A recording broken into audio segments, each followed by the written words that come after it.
இந்த வீடியோவில் என்ன பார்க்க போகிறோம்னா, நீங்கள் ஆயில் அண்ட் கேஸில் ஒர்க் பண்ணிங்கன்னா, ஸோ நீங்கள் அண்டர் கிரவுண்டில் கேபிள் லே பண்ணுறீங்கல்ல, ஸோ ஒவ்வொரு கேபிளுக்கு ஒரு ஸ்டாண்டர்ட் இருக்குது, கேபிள் ட்ரெஞ்சு ஸ்டாண்டர்ட் இருக்குது. So for example LV cable நீங்கள் லே பண்ண போகிறீங்க அண்டர் கிரவுண்ட் கேபிள் ட்ரெஞ்சில்.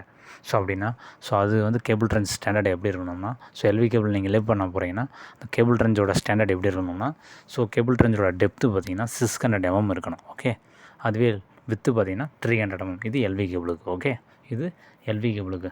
அதே ஒரே ட்ரெஞ்சில் நீங்கள் எல்வி கேபிள் 10 கேபிள் 5 கேபிள் போடும்போது ஸோ என்ன ஆகும், வித்து மட்டும் தான் ஸோ அதிகமாகும், ஆனால் டெப்த்து சேம். ஓகே, இதுதான் ஸ்டாண்டர்ட் 600. இப்போ நார்மல் ஸ்டாண்டர்ட் பார்த்தீங்கன்னா எல்வி கேபிள் நீங்கள் லே பண்ண போகிறீங்க அப்படின்னா ஸ்டாண்டர்ட் பார்த்தீங்கன்னா டெப்த்து வந்து 600 mm, வித்து வந்து 300 mm. ஓகே, இதுதான் ஸ்டாண்டர்டு. அது எர்த்து கேபிள் பார்த்தீங்கன்னா சேம் அதே மாதிரி தான். ஸோ 600 mm டெப்த்து, வித்து வந்து 300. ஓகே, இது எர்த்து கேபிள்.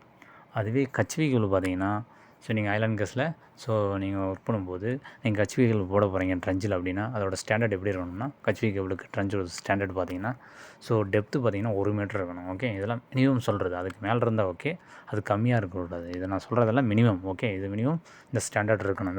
இந்த நீங்கள் எல்வி கேபிள் கச்வி கேபிள் போகிறீங்கன்னா அந்த கேபிளுக்கு தகுந்த மாதிரி ட்ரெஞ்ச் வந்து ஸ்டாண்டர்ட், இது மினிமம் நான் சொல்கிறது. ஓகே, இதுக்கு அதிகமாக இருந்தால் டெப்த்து நான் எல்வி கேபிளுக்கு 600 mm சொன்னேன், 700 mm வந்தால் ஓகே.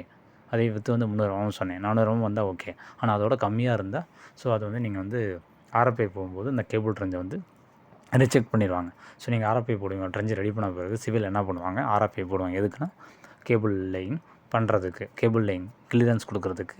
ஸோ ட்ரெஞ்சு வந்து அந்த கேபிள் லைன் கிளியரன்ஸ் கொடுக்குறதுக்கு ட்ரெஞ்ச் கிளியரன்ஸ் கொடுத்தா தான் நம்ம எலக்ட்ரிக்கில் வந்து கேபிள் லைன் பண்ணுவாங்க. ஸோ அப்போ வந்து நீங்கள் ஸ்டாண்டர்ட் ஃபாலோ பண்ணீங்கன்னா உங்கள் கேபிள் ட்ரெஞ்ச் வந்து ரிஜெக்ட் ஆகிடும். ஸோ அப்போ வந்து நீங்கள் வந்து ஆயில் அண்ட் கேஸில் ஒர்க் பண்ணிங்கன்னா நான் சொன்ன இந்த எல்வி கேபிளுக்கு 600 டெப்த்து 300 வித்து, அதே மாதிரி ஹெச்விஎல் பார்த்தீங்கன்னா 1 மீட்டர் டெப்த்து, வித்து பார்த்தீங்கன்னா 600. ஓகே, எர்த்து கேபிளுக்கு same as per same LV கேபிளோட ஸ்டாண்டர்டு. ஓகே, ஹெச்வி கேபிள் மட்டும் டெப்த்து 1 மீட்ரு, வித்து வந்து 600. இது மினிமம். ஓகே.